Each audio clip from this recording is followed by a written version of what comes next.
जय हिंद। मैं संजय सिंह आप सभी को आप सबके YouTube channel Sanjay online study zone पर स्वागत करता हूं। आज भारतीय संविधान से ये दूसरा वीडियो है। इसमें मैं आज दो चैप्टर को कवर किया हूं। पहला चैप्टर है संविधान सभा एवं संविधान निर्माण प्रक्रिया, और इसके आगे का चैप्टर एक छोटा चैप्टर है। इसमें एक ही चैप्टर है, 50 क्वेश्चन तकरीबन इसमें है, इसलिए इसमें एक ही चैप्टर में लाया हूँ। 50 क्वेश्चन है का, और ये दूसरा वीडियो है भारतीय संविधान का। यदि आप सबको अच्छा लगेगा तो लाइक शेयर एंड सब्सक्राइब जरूर करें, और दोस्तों के ग्रुप में जरूर शेयर करें। और ऐसे ही हर चैप्टर का किसी किसी वीडियो में 2-3 चैप्टर का, यदि किसी चैप्टर का प्रश्न ज़्यादा है तो उसको एक चैप्टर को एक वीडियो में बनाऊंगा। ऐसा करके पूरी पॉलिटी का, इंडियन पॉलिटी का हर चैप्टर का क्वेश्चन वाइज, अध्यायवार मैं लाने की कोशिश करूंगा। और ये दूसरे वीडियो है, तो फिर चलिए स्टार्ट करते हैं। पहला प्रश्न कहता है क्या? पहला प्रश्न है, भारत के लिए संविधान की रचना हेतु संविधान सभा का विचार निम्नलिखित में से सर्वप्रथम किसने प्रस्तुत किया था? तो ऑप्शन नंबर ए में स्वराज पार्टी ने 1934 में, बी में कांग्रेस पार्टी ने 1936 में, सी में मुस्लिम लीग ने 1942 में, और डी में सर्वदलीय सम्मेलन ने 1946 में। तो कहा भारत के लिए संविधान की रचना हेतु संविधान सभा का विचार सर्वप्रथम किसने प्रस्तुत किया था संविधान सभा का? तो ऑप्शन नंबर ए स्वराज पार्टी ने 1934 में। स्वराज पार्टी ने 1934 में जो इसकी बैठक रांची में हुई थी, उन्होंने ये सबसे पहला ये प्रस्तुत किए थे कि हमें संविधान सभा का विचार प्रस्तुत करने वाला पहला पार्टी स्वराज पार्टी 1934। अगली क्वेश्चन की ओर। इसमें मैं डिटेल नहीं बताऊंगा, क्योंकि ये चैप्टर ही डिटेल है, पूरे चैप्टर का प्रश्न है, इसलिए मैं इसे डिटेल नहीं बताऊंगा, केवल क्वेश्चन आंसर कराते चला जाऊंगा। स्वतंत्रता के पूर्व के दिनों में प्रारंभ में किसने संविधान निर्मात्री सभा का विचार प्रस्तुत किया था? तो वही स्वतंत्रता से पूर्व 1934 की बात कर रहा है कि इन्होंने 1934 में संविधान निर्मात्री सभा का विचार प्रस्तुत किया था। पहले व्यक्ति कौन थे जिन्होंने ये विचार दिए थे? तो option number A M N Roy, B है बी आर अम्बेडकर, सी में एनी बेसेंट, और डी में जवाहरलाल नेहरू। तो ऑप्शन नंबर ये होगा सही। एम एन रॉय ने 1934 में रांची जो अधिवेशन हुआ था, स्वराज पार्टी का गठन जो हो रहा था रांची में, वहीं पर एम एन रॉय ने मार्च 1934 में उन्होंने कहा था कि संविधान सभा का विचार उन्होंने एम एन रॉय ने दिया था स्वतंत्रता से पहले। अगले क्वेश्चन की ओर चले, क्वेश्चन नंबर 3 की ओर। एक निर्वाचित संविधान सभा द्वारा भारत के संविधान का निर्माण करने का प्रस्ताव किया गया था। क्या? निर्वाचित संविधान सभा द्वारा, निर्वाचित संविधान सभा द्वारा भारत के संविधान का निर्माण करने का प्रस्ताव किया गया था। कौन सा निर्वाचित संविधान सभा द्वारा? ऑप्शन नंबर ए में कह रहा है साइमन कमीशन द्वारा, बी में कह रहा है भारत सरकार अधिनियम 1935 द्वारा, सी में क्रिप्स मिशन द्वारा, और डी में ब्रिटिश कैबिनेट डेलीगेशन द्वारा। तो ऑप्शन नंबर सी हो जाएगा क्रिप्स मिशन द्वारा। क्रिप्स मिशन द्वारा एक निर्वाचित संविधान सभा द्वारा भारत का संविधान निर्माण करने के लिए द्वितीय युद्ध के बाद, द्वितीय विश्व युद्ध के समाप्त होने के पश्चात यह प्रस्ताव रखा गया था। क्रिप्स मिशन ने यह प्रस्ताव रखा था 1942 में। क्रिप्स मिशन आया था कि निर्वाचित संविधान सभा द्वारा भारत के संविधान का निर्माण किया जाएगा। ये किन्होंने रखा था? क्रिप्स मिशन ने रखा था 1942 में, कि जैसे ही द्वितीय विश्व युद्ध समाप्त होगा तो संविधान सभा का निर्माण कर दिया जाएगा। 1942 में क्रिप्स मिशन के द्वारा ये प्रस्ताव रखा गया था पहली बार। ऑप्शन नंबर 4 में क्वेश्चन नंबर 4, अगले क्वेश्चन की ओर चलता हूँ। 4 नंबर क्वेश्चन कह रहा है कैबिनेट मिशन योजना के अंतर्गत संविधान निर्मात्री परिषद में प्रत्येक प्रांत को आवंटित सदस्य संख्या निर्धारित करने के लिए प्रतिनिधि कितनी जनसंख्या के अनुपात में था? प्रत्येक प्रांत में मैंने प्रांत को कैसे, एक प्रांत में कितने प्रतिनिधि होंगे और उस प्रांत की जनसंख्या क्या होगी, उसमें से एक प्रतिनिधि होंगे। तो 8 लाख था, 10 लाख था, 12 लाख था या 15 लाख था? तो ऑप्शन नंबर बी मेरा सही होगा, 10 लाख था। प्रत्येक 10 लाख व्यक्तियों पर से एक व्यक्ति उस प्रांत से निर्वाचित होकर के चुन करके आएंगे, या प्रत्येक 10 लाख व्यक्ति को एक व्यक्ति प्रतिनिधित्व करेंगे। तो 10 लाख जनसंख्या पर दिया गया था। तो ऑप्शन नंबर 4 मेरा, 4 में ऑप्शन नंबर बी सही होगा। तो अगली क्वेश्चन क्यों चले, क्वेश्चन नंबर 5 में चले। 5 में कह रहा है, इन व्यक्तियों में से कौन कैबिनेट मिशन का सदस्य नहीं था? सॉरी, कैबिनेट मिशन का क्या नहीं था, सदस्य नहीं था। कौन इसमें से नहीं था? Option number A William Woods, B Patrick Lawrence, C Stafford Cripps, D A B Alexander. तो हमसे पूछा क्या है, कैबिनेट मिशन का सदस्य नहीं था। तो कैबिनेट मिशन का सदस्य पैट्रिक लॉरेंस भी थे, एबी अलेक्जेंडर भी थे और स्टैफोर्ड क्रिप्स भी थे। कौन नहीं थे? तो विलियम वुड्स नहीं थे। ऑप्शन नंबर ए मेरा सही हो जाएगा। विलियम वुड्स कैबिनेट मिशन का सदस्य नहीं थे। ऑप्शन नंबर ए मेरा सही होगा। कैबिनेट मिशन आया कब था? तो मार्च 1946 में भारत में पहुंचा था कैबिनेट मिशन।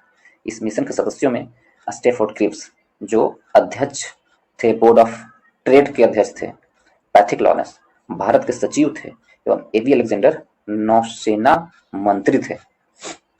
तो ऑप्शन नंबर ए मेरा सही होगा, विलियम वुड्स नहीं थे। अगली क्वेश्चन की ओर चले, क्वेश्चन नंबर 6। भारतीय संविधान सभा का गठन किया गया था। तो भारतीय संविधान सभा का गठन किसके द्वारा किया गया था? ऑप्शन नंबर ए में कह रहा है भारत सरकार अधिनियम 1935 के अंतर्गत, बी में क्रिप्स मिशन योजना 1942 के अंतर्गत, सी में कैबिनेट मिशन योजना 1946 के अंतर्गत और डी में भारतीय स्वतंत्रता अधिनियम 1947 के अंतर्गत। तो प्रश्न क्या पूछ रहा है, भारतीय संविधान सभा का गठन किया गया था। तो भारतीय संविधान सभा का गठन कैबिनेट मिशन योजना 1946 के अंतर्गत किया गया था। संविधान सभा का गठन कैबिनेट मिशन योजना 1946 के अंतर्गत किया गया था। अगली क्वेश्चन की ओर चले, क्वेश्चन नंबर 7 की ओर चलते हैं। तो क्वेश्चन नंबर 7 में क्या कह रहा है कि 1946 में निर्मित अंतरिम सरकार के कार्यपालिका परिषद के उप सभापति, अंतरिम सरकार के कार्यपालिका परिषद के उप सभापति थे। कौन थे 1946 में अंतरिम सरकार के कार्यपालिका शक्ति के उप सभापति कौन थे? तो ऑप्शन नंबर ए में कह रहा है जवाहरलाल नेहरू, बी में डॉक्टर एस राधाकृष्णन, सी में राजा गोपालाचारी और डी में डॉक्टर राजेंद्र प्रसाद। तो अंतरिम सरकार 1946 में जो निर्मित हुआ था अंतरिम सरकार, उसके कार्यपालिका परिषद के उप सभापति कौन थे? तो ऑप्शन नंबर ए सही हो जाएगा, जवाहरलाल नेहरू थे। जवाहरलाल नेहरू थे, ऑप्शन नंबर ए सही होगा, उप सभापति थे। तो ये हुआ था अंतरिम सरकार का गठन कब? 24 अगस्त 1946 को। 24 अगस्त 1946 को अंतरिम सरकार, अंतरिम राष्ट्रीय सरकार की घोषणा की गई थी और अंतरिम सरकार 2 सितंबर 1946 को कार्यकाल संभालने लगी थी। इसमें वायसराय, इसमें कार्यपालिका परिषद के पदेन अध्यक्ष थे। अंतरिम सरकार के कार्यपालिका परिषद के पदेन अध्यक्ष कौन थे? वायसराय होते थे और उप सभापति किन्हें बनाया गया था? जवाहरलाल नेहरू को बनाया गया था। तो ऑप्शन नंबर ए मेरा सही होगा। अगली क्वेश्चन पर चले, क्वेश्चन नंबर 8 की। 8 में कह रहा है निम्नलिखित में से कौन अगस्त 1946 में गठित प्रथम अंतरिम राष्ट्रीय सरकार का सदस्य नहीं था? अगस्त 1946 में गठित प्रथम अंतरिम राष्ट्रीय सरकार में सदस्य नहीं था। कौन नहीं था सदस्य? ऑप्शन नंबर ए, जिसमें उप सभापति हमारे जवाहरलाल नेहरू जी थे और सभापति के रूप में वायसराय को चुना जाता था। तो ऑप्शन नंबर ए में क्या है, आप लोग भी आंसर बताते चले और टिक करते चले कितना सही होता है, वीडियो रोक रोक कर बनाते चले। ऑप्शन नंबर ए में है सी राजगोपालाचारी, डी में डॉक्टर राजेंद्र प्रसाद, बी में डॉक्टर राजेंद्र प्रसाद, सी में डॉक्टर एस राधाकृष्णन और डी में जगजीवन राम। तो 1946 में जो अंतरिम सरकार गठित की गई थी उस समय कौन इसमें शामिल नहीं थे? तो डॉक्टर एस राधाकृष्णन इस अंतरिम सरकार में शामिल नहीं थे। 24 अगस्त 1940 को घोषणा हुई थी, उस समय डॉक्टर एस राधाकृष्णन शामिल नहीं थे। यदि इसमें देखें सी राजगोपालाचारी, सी राजगोपालाचारी उस समय शिक्षा मंत्री थे। सी राजगोपालाचारी कौन थे? तो शिक्षा मंत्री थे। डॉक्टर राजेंद्र प्रसाद कौन थे? तो ये खाद्य एवं कृषि मंत्री थे डॉक्टर राजेंद्र प्रसाद। जगजीवन राम श्रम मंत्री थे, जगजीवन राम। तो ये प्रथम अंतरिम राष्ट्रीय सरकार के सदस्य कौन नहीं थे? तो डॉक्टर एस राधाकृष्णन नहीं थे। ऑप्शन नंबर सी मेरा सही हो जाएगा। एक बार फिर से सुने, सी राजगोपालाचारी उसमें क्या थे? तो सी राजगोपालाचारी शिक्षा मंत्री थे। डॉक्टर राजेंद्र प्रसाद खाद्य एवं कृषि मंत्री थे। जगजीवन राम उसमें श्रम मंत्री थे। चारों ऑप्शन का पोस्टमार्टम हो गया। अगली क्वेश्चन की ओर चले। क्वेश्चन नंबर 9, बेबिल योजना के अनुसार कार्यकारी परिषद में हिंदू और मुस्लिम सदस्यों की संख्या समान होती थी। किसके अनुसार? बेबिल योजना के अनुसार कह रहा है। क्या समान होती थी हिंदू और मुस्लिम के कार्यकारी परिषदों के सदस्यों की संख्या? एक ये हो गया। और कारण क्या है? बेबिल का विचार था कि ऐसी व्यवस्था से भारत का बंटवारा बच जाए। तो इसमें कथन है और कारण है। कथन ए में कह रहा है कथन और कारण दोनों सही है और कथन कारण का सही स्पष्टीकरण है। बी में कथन और कारण दोनों सही है किंतु कथन कारण का सही स्पष्टीकरण नहीं। कथन सही है पर कारण गलत है। डी में कथन गलत है पर कारण सही है। तो एक बार फिर से पढ़े। बेबिल योजना के अनुसार कार्यकारी परिषद में हिंदू और मुस्लिम सदस्यों की संख्या समान थी। बिल्कुल सही थी, हिंदू और मुस्लिम सदस्यों की संख्या समान थी, ये भी सही है। बेबिल का विचार था कि ऐसी व्यवस्था से भारत का बंटवारा बच जाता है, ये भी सही है। लेकिन ये जो है कारण कथन का स्पष्टीकरण नहीं करता है। तो ऑप्शन नंबर बी मेरा सही हो जाएगा। ऑप्शन नंबर सी मेरा सही हो जाएगा। सॉरी, ऑप्शन नंबर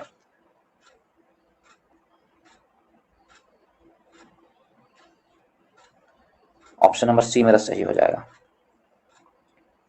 कथन सही है पर कारण गलत है, ये गलत है। सॉरी, ऑप्शन नंबर कारण मेरा गलत है। बेबिल का विचार था कि ऐसी व्यवस्था से भारत का बंटवारा बच जाएगा। ऐसा नहीं होगा। क्या हिंदू और मुस्लिम दोनों का सदस्यों के बराबर होंगे तो क्या बच जाएगा? तो नहीं, ऐसा नहीं था। तो कारण मेरा गलती है और कथन मेरा सही है। तो ऑप्शन नंबर सी हो जाएगा। अगले क्वेश्चन को चले। क्वेश्चन नंबर 10 में कह रहा है कि निम्नलिखित में से कौन से कथन संविधान सभा के विषय में सत्य नहीं है? संविधान सभा के विषय में कौन सा कथन सत्य नहीं है? ऑप्शन नंबर ए में देख लें कौन सा कथन सत्य नहीं है। तो ऑप्शन नंबर ए में कह रहा है वयस्क मताधिकार पर आधारित नहीं थी। 2 में वह प्रत्यक्ष निर्वाचन का परिणाम थी। 3 में वह बहुदलीय निकाय थी। 4 में इसने अनेक समितियों के माध्यम से कार्य किया था। तो इसमें हम यदि देखें आगे क्वेश्चन क्या कहता है, इसको देखिए। आंसर में क्या है कि कुट को सही चुने। तो फिर नीचे आइए और इसको देखिए क्या कह रहा है। कह रहा है कि वह वयस्क मताधिकार पर आधारित नहीं था। कह रहा वयस्क मताधिकार पर आधारित नहीं था। सही तो है, वयस्क मताधिकार पर आधारित नहीं था, ये सही है। ऑप्शन नंबर ए सही है। सत्य नहीं है, सो कह रहा कौन सत्य नहीं है? ये देखो सत्य है तो कौन सत्य नहीं है? यह वह वयस्क मताधिकार पर आधारित नहीं था। सही है कि वयस्क मताधिकार पर आधारित नहीं था। ठीक है। वह प्रत्यक्ष निर्वाचन का परिणाम थी, ये तो गलत है। प्रत्यक्ष निर्वाचन का परिणाम अप्रत्यक्ष निर्वाचन का परिणाम था।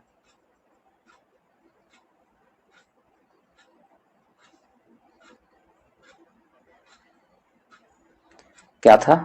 अप्रत्यक्ष निर्वाचन का परिणाम था। वह बहुदलीय निकाय थी, ये गलत है। वह बहुदलीय निकाय नहीं थी। उसने अनेक समितियों के माध्यम से कार्य किया था, ये सही है। अनेक समितियों के माध्यम से कार्य किया था। तो संविधान सभा के विषय में सत्य नहीं है। 1 नहीं होगा, ये 2 नहीं होगा और 3 नहीं होगा।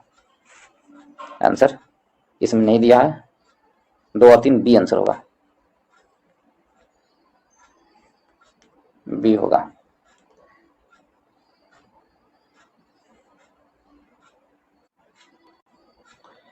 इस क्वेश्चन को दोस्तों फिर से मैं देखता हूं, इस क्वेश्चन को फिर से मैं पढ़ूंगा। क्या संविधान सभा के विषय में सत्य नहीं है?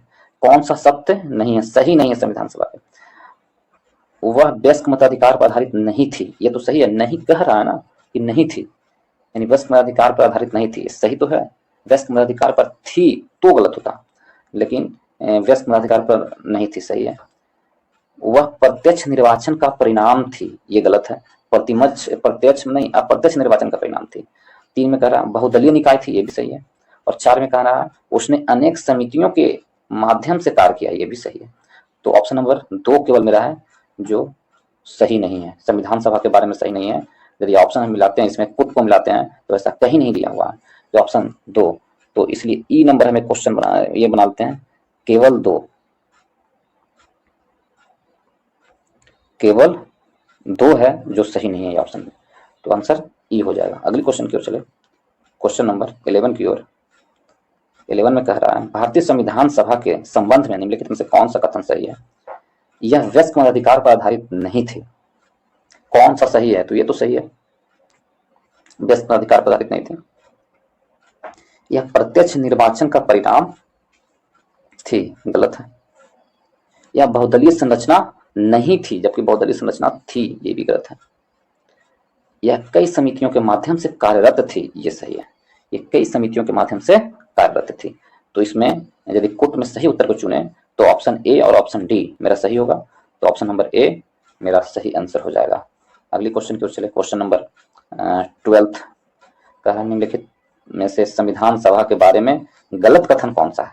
संविधान सभा के बारे में गलत कथन कौन सा है? इसने बड़ी संख्या में समितियों की मदद से काम किया और उनमें से प्रारूप समिति सबसे महत्वपूर्ण था, सही बात है। कौन सा कथन गलत है, पढ़ते जाइए इसमें।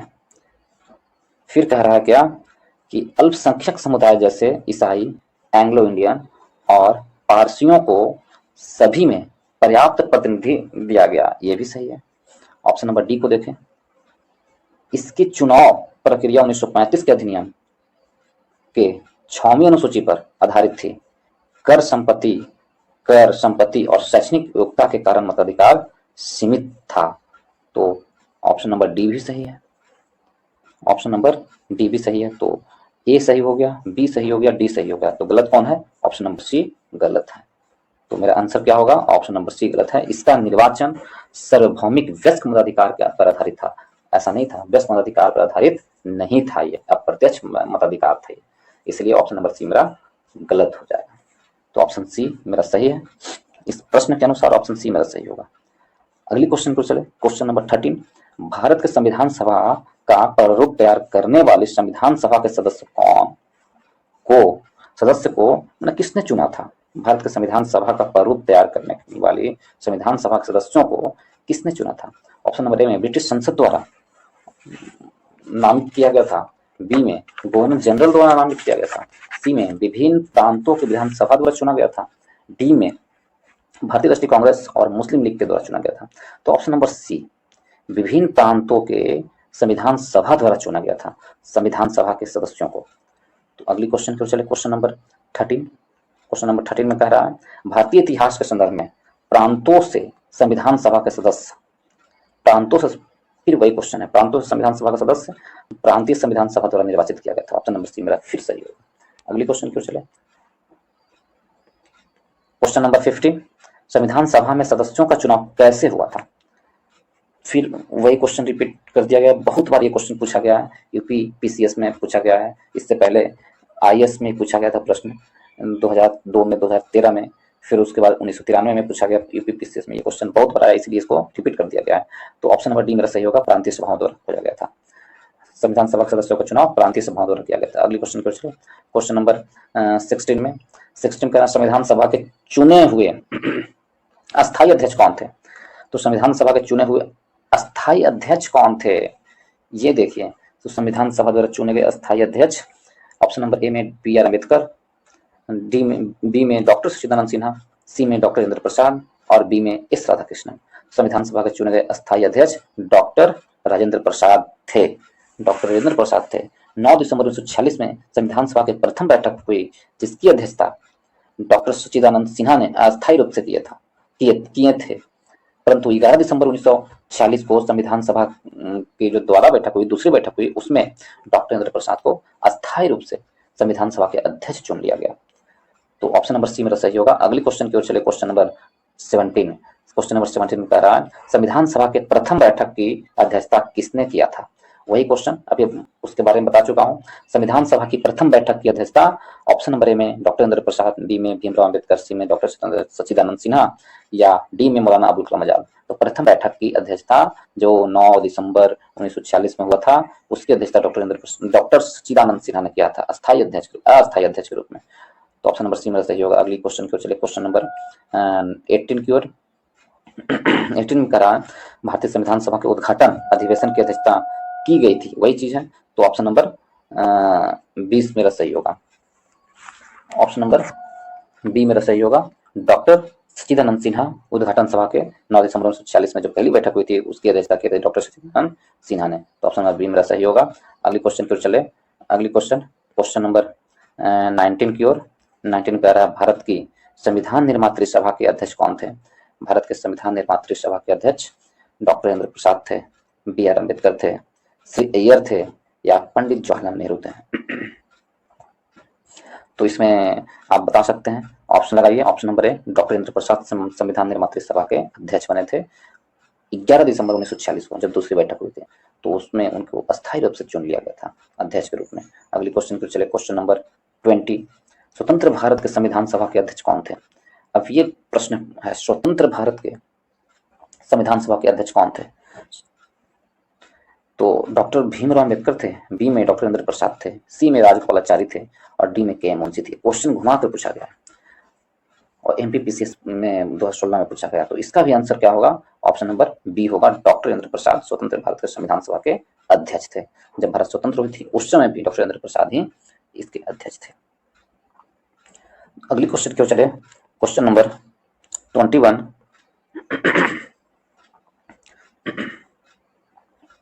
21 में क्या है कि भारतीय संविधान सभा की स्थापना की गई थी।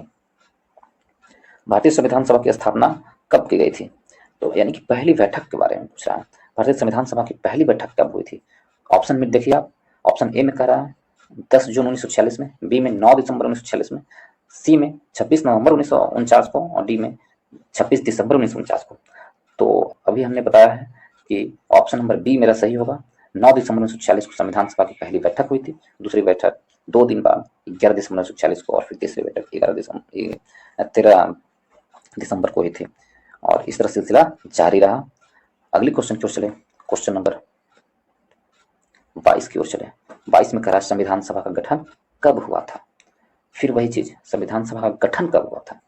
तो ऑप्शन ए में है दिसंबर 1946 में, दिसंबर 1948 में, बी में, सी में नवंबर 1950 में, डी में दिसंबर 1951 में। तो कब हुआ था, इसका आंसर आप बता सकते हैं। ऑप्शन नंबर ए मेरा सही होगा, दिसंबर 1946 में हुआ था संविधान सभा का गठन। अगली क्वेश्चन की ओर चले, क्वेश्चन नंबर 23 में भारत की संविधान सभा का प्रथम अधिवेशन कब शुरू की गई थी। काफी बार ये क्वेश्चन पूछा गया अलग अलग तरीके से, इसलिए प्रश्न को अलग अलग तरीके से बनाया गया है। तो इसमें ऑप्शन की जरूरत नहीं है, आप लोग आंसर बताइए फट से। तो इसका आंसर क्या होगा, ऑप्शन नंबर बी मेरा सही होगा। ऑप्शन नंबर बी मेरा सही होगा। 9 दिसंबर 1946 को प्रथम अधिवेशन शुरू की गई थी। इसके अस्थायी अध्यक्ष के रूप में डॉक्टर सच्चिदानंद सिन्हा को चुना गया था। अगली क्वेश्चन की ओर चले, क्वेश्चन नंबर 24 में कह रहा है भारतीय संविधान सभा की पहली बैठक कब हुई थी। तो इसका आंसर यही होगा, 9 दिसंबर 1946 को हुई थी।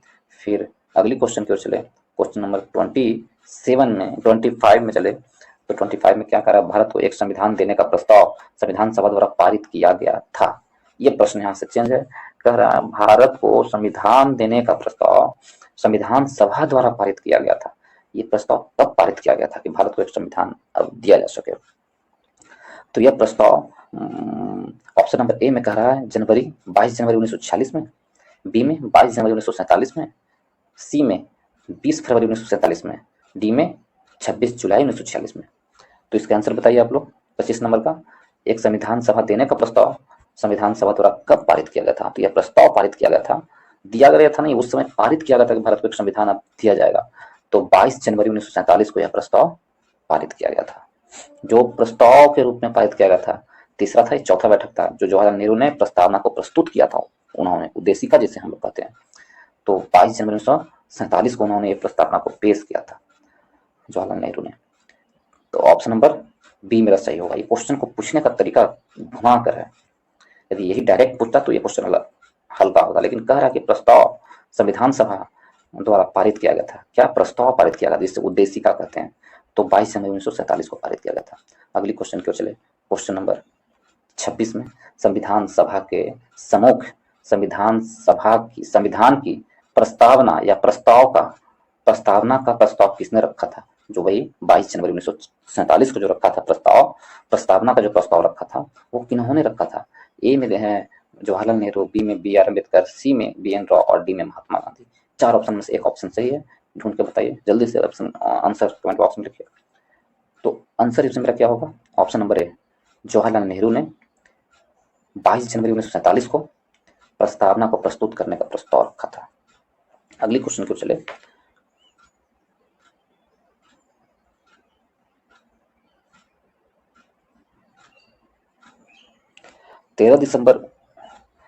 इसमें एक मिस्टेक हुआ क्या कि प्रस्तावना का प्रस्ताव किसने रखा था? तो प्रस्तावना का प्रस्ताव है जवाहरलाल नेहरू ने रखा था, ये सही है, लेकिन इन्होंने प्रस्तावना का प्रस्ताव 13 दिसंबर 1946 को रखा था। 13 दिसंबर 1946 को रखा था कि भारत में एक उद्देशिका लाया जाए, प्रस्तावना प्रस्तुत किया जाएगा, और इन्होंने प्रस्तुत किया था 22 जनवरी 1947 को, लेकिन यह प्रस्ताव इन्होंने रखा था 13 दिसंबर 1946 को।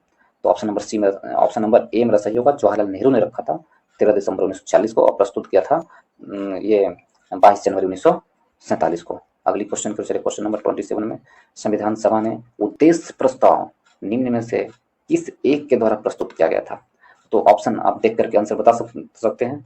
तो ऑप्शन देखिए और आंसर बताइए जल्दी से। तो चलिए, ऑप्शन नंबर बी मेरा सही हो जाएगा। पंडित जवाहरलाल नेहरू ने प्रस्तावना को उद्देश्य प्रस्ताव को प्रस्तुत किया था। कब? तो 22 जनवरी 1947 को, और प्रस्ताव रखा था 13 दिसंबर 1946 को। इन्होंने कहा था 13 दिसंबर 1946 को कि उद्देशिका लाया जाएगा और प्रस्तुत किया था 22 जनवरी 1947 को। अगली क्वेश्चन को चले, क्वेश्चन नंबर 28 में, कहा भारतीय संविधान के निर्माण से संबंधित निम्नलिखित कथनों में से कौन सही है? भारतीय संविधान के निर्माण से संबंधित कौन सा सही है? तो ऑप्शन नंबर ए में पंडित नेहरू ने प्रस्ताव का जो संविधान सभा द्वारा स्वीकार किया गया था संविधान के निर्माण का असर था। अगला ऑप्शन क्या कह रहा है कि उद्देशिका बहुत महत्वपूर्ण उद्देश्यों को पूर्ति करती है। 3 में संविधान को भारत के लोगों ने आदेशित किया था। 4 में राज्यों के मुखिया को लोग प्रत्यक्ष रूप से निर्वाचित करते हैं। तो फिर से इसको एक बार पढ़िए, कौन सही है उसको चयन करना है। तो पंडित नेहरू ने उद्देश्य प्रस्ताव का जो संविधान सभा द्वारा प्रस्तुत किया गया था संविधान के निर्माण पर असर था, बिल्कुल सही है। उद्देशिका ही संविधान निर्माण का असर है। ऑप्शन नंबर ये दूसरा उद्देश्य क्या है? निर्माण। तो उद्देशिका बहुत महत्वपूर्ण उद्देश्यों को पूर्ति करती है, ये भी सही है। संविधान सभा को भारत के लोगों ने आदेशित किया था, ये भी सही है। और 4 में कह रहा है राज्य के मुखिया के लोग प्रत्यक्ष रूप से निर्वाचित करते हैं, ये गलत है। तो मेरा आंसर क्या होगा? आंसर होगा 1, 2, 3। ऑप्शन नंबर ए मेरा सही होगा। 1, 2, 3 सही है, लेकिन 4 गलत है। राज्य के मुखिया को लोग प्रत्यक्ष रूप से निर्वाचित करते हैं, ये गलत है। राज्य मतलब राष्ट्र यानी देश। देश के मुखिया कौन हुए? राष्ट्रपति। राष्ट्रपति को हम लोग प्रत्यक्ष रूप से निर्वाचित नहीं करते हैं, उन्हें अप्रत्यक्ष रूप से निर्वाचित किया जाता है हमारे प्रतिनिधियों के द्वारा। इसलिए ऑप्शन नंबर 4 मेरा गलत है, इसलिए 1, 2, 3 मेरा सही है। तो ऑप्शन ए मेरा सही आंसर होगा। अगली क्वेश्चन पूछ लें, क्वेश्चन नंबर 29 में कह रहा है भारतीय संविधान को बनाने हेतु भारतीय संविधान सभा के कुल कितने अधिवेशन हुए थे? तो संविधान सभा को बनाने हेतु कुल कितने अधिवेशन हुए थे? बहुत अच्छा क्वेश्चन है। ए में है 7, बी में है 9, सी में है 12 और डी में है 15। यदि 11 ऑप्शन में रहता तो ऑप्शन नंबर ए हम करते, 11 होता तो 11 करते, लेकिन 12 है तो कुल 12 अधिवेशन हुए थे। संविधान निर्माण में कुल 12 अधिवेशन हुए थे। इसमें कितने कितने दिन लगे थे? 2 वर्ष, 2 वर्ष 11 माह, 11 माह और 18 दिन लगे थे। और कुल 11 अधिवेशन हुए थे। कितने अधिवेशन? 11 अधिवेशन हुए थे। और 11वां अधिवेशन जो अंतिम अधिवेशन था 26 नवंबर 1949 को हुआ था। और उसके बाद पुनः संविधान सभा बुलाई गई थी, वो 24 जनवरी 1950 को लास्ट बैठक हुआ था। 24 जनवरी 1950 को 11 और +1 12 हुआ था। लेकिन आंसर में यदि हमसे कहे कुल अधिवेशन कितना हुआ था संविधान सभा का, तो 11 ही होगा, यदि 11 ऑप्शन में रहे। यदि 11 नहीं है तो 12 मेरा सही होगा, इसलिए ऑप्शन नंबर सी मेरा सही होगा। अगले क्वेश्चन को चले, क्वेश्चन नंबर 30। भारत की संविधान सभा की अंतिम बैठक की सही तिथि बताइए। तो अंतिम बैठक की सही तिथि कौन सी थी? 26 नवंबर 1950 थी। संविधान सभा की अंतिम 24 जनवरी 1950 थी अंतिम बैठक। संविधान सभा की अंतिम बैठक कौन थी? 24 जनवरी 1950 थी अंतिम बैठक। ऑप्शन नंबर सी मेरा सही होगा। 24 जनवरी 1950 को भारतीय संविधान सभा की अंतिम बैठक थी। अगले क्वेश्चन पर चले, क्वेश्चन नंबर 31 में कह रहा है भारत के संविधान के निर्माण में संविधान सभा को कितना समय लगा था? आ गया, अभी हमने बताया, आप लोग आंसर बता सकते हैं। Option A, option B, option C, option D देख करके आप आंसर बताइए इसका। तो इसका आंसर क्या होगा? ऑप्शन नंबर ए सही होगा। 2 वर्ष 11 माह और 18 दिन भारतीय संविधान निर्माण में संविधान सभा का समय लगा था, 2 वर्ष 11 माह और 18 दिन। अगली क्वेश्चन पर चले, क्वेश्चन नंबर 32 की ओर। सूची एक्स है और सूची वाई है, सुमिलित कीजिए और सूचियों के नीचे दिए गए पुटों को प्रयोग करते हुए सही उत्तर को चुनिए। एक्स में कह रहा संविधान सभा के पहले उपाध्यक्ष, एक्स के ए में। बी में प्रारूप समिति के मूलतः एकमात्र कांग्रेस सदस्य। सी में राजस्थान की रियासतों का प्रतिनिधित्व करने वाला संविधान सभा। डी में संविधान सभा संघ संविधान समिति के अध्यक्ष।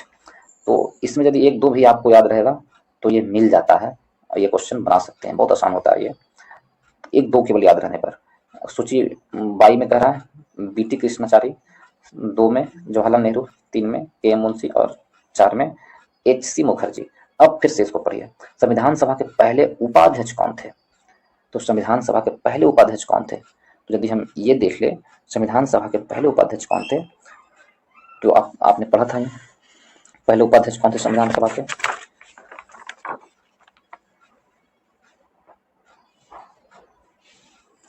और यहाँ पर छुपा हुआ है 4 में एच.सी. मुखर्जी। एच.सी. मुखर्जी थे संविधान सभा के पहले उपाध्यक्ष थे, एच.सी. मुखर्जी। तो एक का क्या होगा? ए का 4 होगा, ए का 4। एच.सी. मुखर्जी थे संविधान सभा के पहले उपाध्यक्ष थे। और प्रारूप समिति के मूलतः एकमात्र कांग्रेस सदस्य कौन थे? एकमात्र, तो ये कौन थे कांग्रेस के? के एम मुंशी थे। के एम मुंशी एकमात्र कांग्रेस सदस्य थे।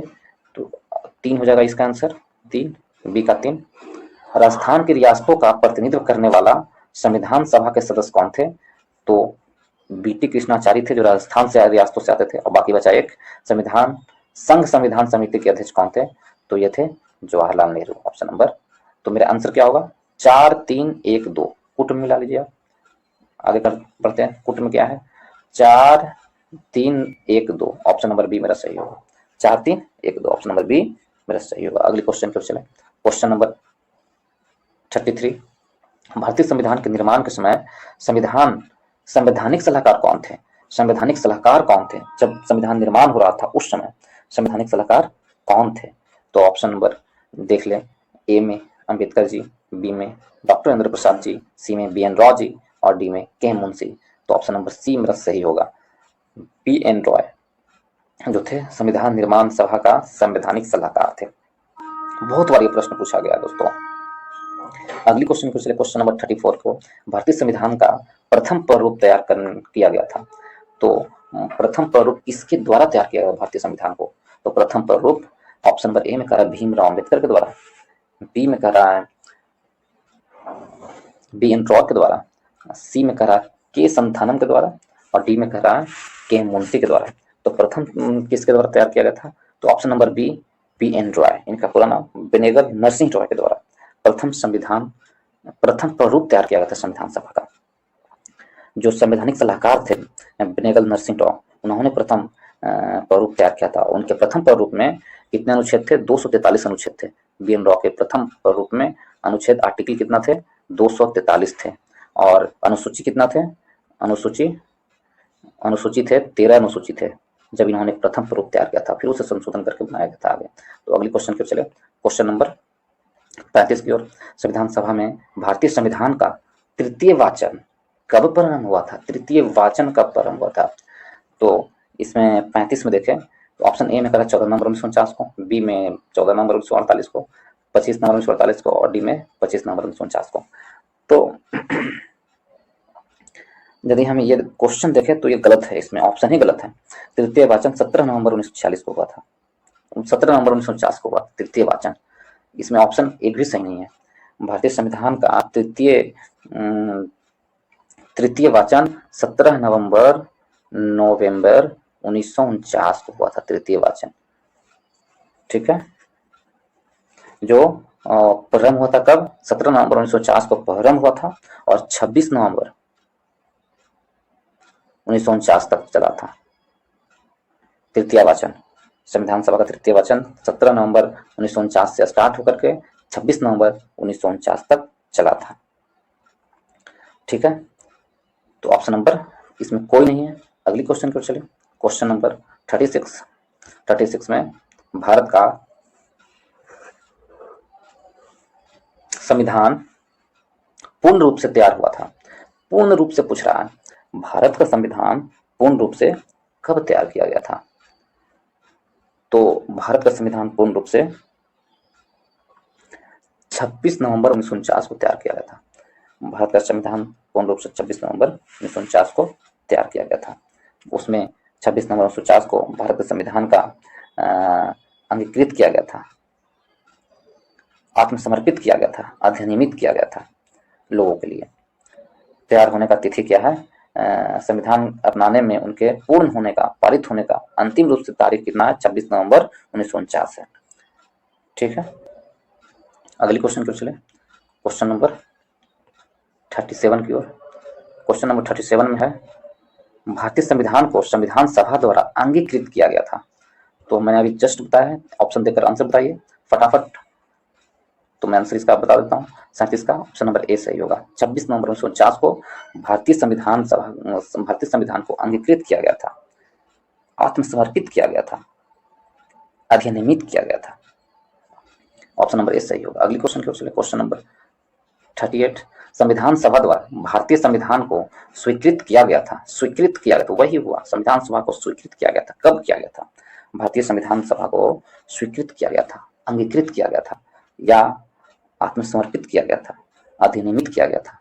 तो सभी का आंसर क्या होगा? 26 नवंबर 1949 होगा। अगली क्वेश्चन की चले, क्वेश्चन नंबर 39, भारत का संविधान किस तिथि को अपनाया गया था?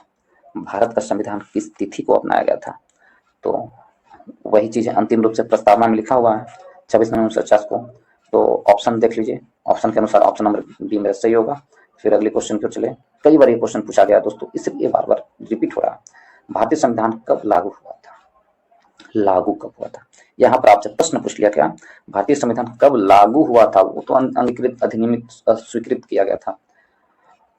तो लागू कब हुआ था? ऑप्शन देखिए, 26 जनवरी 1950 को, 23 जनवरी 1950 को, 15 अगस्त 1947 को और 26 दिसंबर 1949 को। तो लागू होने का काम कब हुआ था? तो 26 जनवरी 1950 को लागू हुआ था भारतीय संविधान। अगली क्वेश्चन को चले, क्वेश्चन नंबर 41 की ओर। संविधान को 26 जनवरी के दिन लागू करने का निर्णय इसलिए किया गया क्योंकि 26 जनवरी को क्यों आखिर लागू किया गया? ऑप्शन देखिए और सही उत्तर बताइए। ऑप्शन में, कांग्रेस ने इस तिथि को 1930 में स्वतंत्रता दिवस के रूप में मनाया था। इस तिथि को 1942 में भारत छोड़ो आंदोलन प्रारंभ किया गया था। यह एक शुभ दिन था। उपयुक्त में से कोई नहीं है, तो ऑप्शन नंबर ए सही हो जाएगा। कांग्रेस ने इस तिथि को 1930 में स्वतंत्रता दिवस के रूप में मनाया था। अगली क्वेश्चन की चले, क्वेश्चन नंबर 42, भारतीय संविधान को अपनाया गया था, किसके द्वारा अपनाया गया था? तो भारतीय संविधान को किसके द्वारा अपनाया गया था? संविधान सभा द्वारा, ब्रिटिश संसद द्वारा, गवर्नर जनरल द्वारा, भारतीय संसद द्वारा। तो संविधान सभा द्वारा भारतीय संविधान को अपनाया गया था। अगली क्वेश्चन की चले, क्वेश्चन नंबर 43 की ओर, भारतीय संविधान को 26 नवंबर 1949 को किसके द्वारा अधिनियमित किया गया था? तो इसका आंसर भी आप ढूंढ लीजिए, किसके द्वारा अधिनियमित किया गया था? संविधान सभा द्वारा। ऑप्शन नंबर ए मेरा सही होगा। जो क्वेश्चन बार बार रिपीट होगा उसे हम पढ़कर और जल्दी से ऑप्शन देकर बताते चले जाऊंगा। भारत संविधान अंगीकृत एवं अधिनियमित हुआ था, तो इसका आंसर आप बता सकते हैं। अंगीकृत, अधिनियमित, स्वीकृत, आत्मसमर्पित, ये कब हुआ था? तो 26 नवंबर 1949 को किया गया था। ठीक है, ऑप्शन नंबर सी सही होगा। ऑप्शन नंबर सी सही होगा 44 का। 45 नंबर क्वेश्चन देखें, बी आर अम्बेडकर का संविधान सभा में निर्वाचन हुआ था। ये बढ़िया क्वेश्चन है। कहाँ से वो निर्वाचित हुए थे? तो बी आर अम्बेडकर का संविधान सभा में निर्वाचन बॉम्बे प्रेसिडेंसी से हुआ था। इसमें थोड़ा सा आप समझने की बात है। सबसे पहले भीमराव अम्बेडकर का चुनाव बंगाल के प्रांत में पूर्वी भाग से हुआ था। पहले उन्हें पश्चिम बंगाल के पूर्वी भाग से हुआ, वो चुनकर आए थे संविधान सभा में। लेकिन जब भारत में बंटवारा कर दिया गया, पाकिस्तान को अलग कर दिया गया और भारत से पाकिस्तान को अलग कर दिया गया, तो जो पूर्वी पाकिस्तान था, पूर्वी बंगाल था, वो पाकिस्तान में चला गया। तो उनको दोबारा बम्बई प्रेसिडेंसी से चुन करके उनको संविधान सभा में जोड़ा गया और वहां पर बम्बई प्रेसिडेंसी में पूना सीट से उनको चुना गया था। और पहले से वहां कांग्रेस के एक सदस्य थे, के एम जयकर थे। के एम जयकर जी वहां से पूना से सदस्य थे, जो कांग्रेस से थे। उनको त्याग पत्र देकर उन्होंने त्याग पत्र दी थी भीमराव अम्बेडकर को बॉम्बे प्रेसिडेंसी से चुनने के लिए। तो अंतिम रूप से हम यदि एक प्रश्न को देखें तो उनका निर्वाचन कहाँ हुआ था? बॉम्बे प्रेसिडेंसी से हुई थी। तो अगली क्वेश्चन की ओर चले। क्वेश्चन नंबर 46 में कह रहा है, डॉक्टर भीमराव अम्बेडकर का जन्म और मृत्यु कब हुई थी? डॉक्टर भीमराव अम्बेडकर का जन्म कब हुआ था और मृत्यु कब हुआ था 1946 में?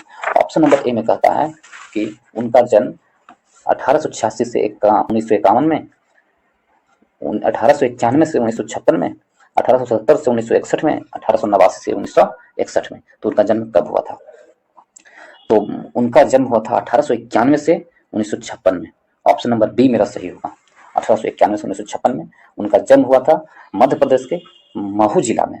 मध्य प्रदेश के महू जिला में उनका जन्म हुआ था 1891 में और उनकी मृत्यु हुई थी 6 दिसंबर 1956 में, दिल्ली में हुई थी मृत्यु। तो ऑप्शन नंबर बी मेरा सही होगा। अगली क्वेश्चन की ओर चले। क्वेश्चन नंबर 47 की ओर। 47 में कह रहा है कि निम्नलिखित कथनों पर विचार कीजिए। तृतीय गोलमेज सम्मेलन के विचार विमर्श की परिणति भारत सरकार अधिनियम 1935 के पारित होने के रूप में हुई। दूसरा में कह रहा है, भारत सरकार अधिनियम 1935 में ब्रिटिश भारत के सूबों और भारतीय रियासतों के एक संघ पर आधारित ऑल इंडिया फेडरेशन का गठन का उपबंध किया गया। 1 और 2 देख लिए।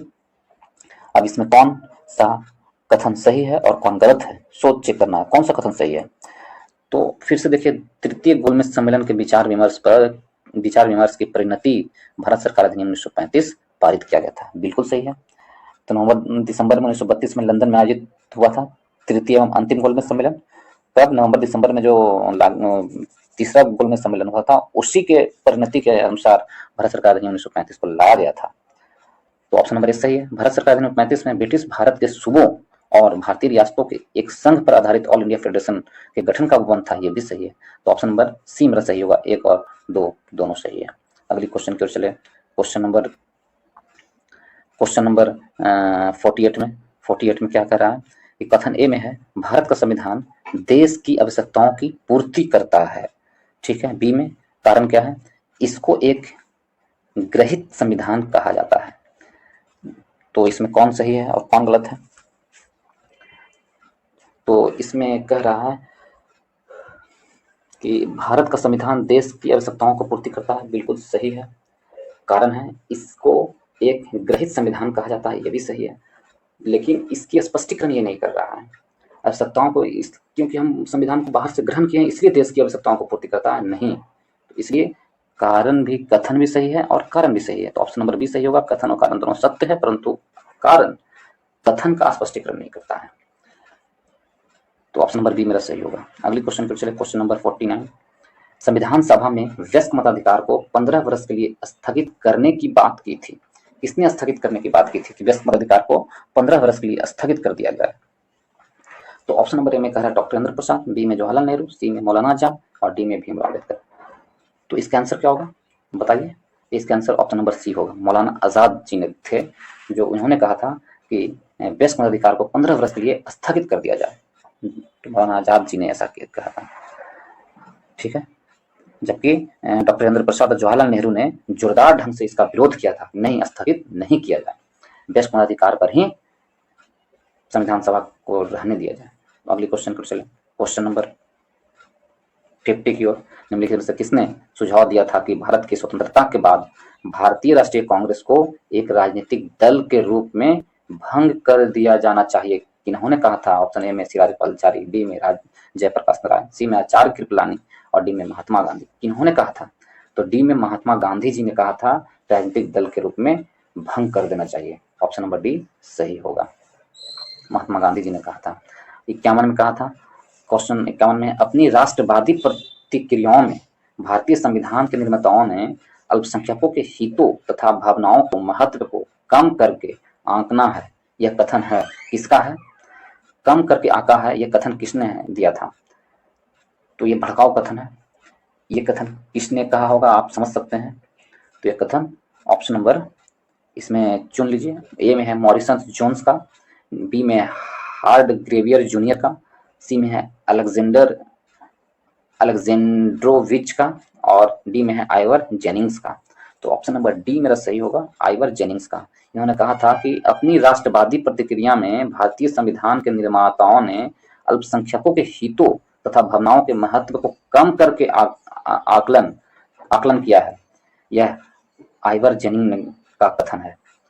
वो फोड़ना चाहते थे देश को, इसलिए ऐसा कथन कह गए थे। किसने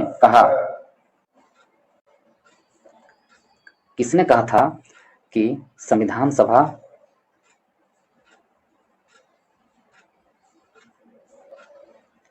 सभा कांग्रेस थी और कांग्रेस भारत था? यह किसने कहा था? तो यह ऑप्शन नंबर ए में कह रहा है आइंस्टीन ने कहा था, बी में C.R. एटली ने कहा था, सी में विंस्टन चर्चिल ने कहा था, डी में लॉर्ड माउंटबेटन ने कहा था। तो ऑप्शन नंबर ए मेरा सही होगा, आइंस्टीन ने कहा था ऐसा कि संविधान सभा कांग्रेस थी और कांग्रेस भारत था। उनकी ये पद्मश्री पुरस्कार भी प्राप्त किए हुए थे ग्रेविनियल आइंस्टीन ने, और उनकी पुस्तक द इंडियन कॉन्स्टिट्यूशन में यह लिखा है कि संविधान सभा कांग्रेस थी और कांग्रेस भारत था। ऑप्शन नंबर ए मेरा सही होगा। अगली क्वेश्चन एवं अंतिम क्वेश्चन है, भारतीय संविधान सभा में कुल कितनी महिलाएं सदस्य थी? भारतीय संविधान सभा जो थी उसमें कुल कितने महिलाएं थे? 15 थे, 13 थे, 12 थे, 10 थे? तो ऑप्शन नंबर ए मेरा सही होगा, 15 थे। भारतीय संविधान सभा में कुल महिलाओं की संख्या 15 थी। इसी के साथ इस वीडियो को समाप्त करने की इजाजत दीजिए। यदि आप लोग को ये वीडियो अच्छा लगा हो तो लाइक करें, सब्सक्राइब करें और दोस्तों के ग्रुप में शेयर जरूर करें। इससे और काफी लोगों के पास ये वीडियो पहुंचेगा तो और सभी को लाभ होगा दोस्तों, इसलिए इसे ज्यादा से ज्यादा शेयर करें। ये दूसरी वीडियो को हम यहीं तक समाप्त करते हैं, तब तक के अपना ख्याल रखिएगा। धन्यवाद।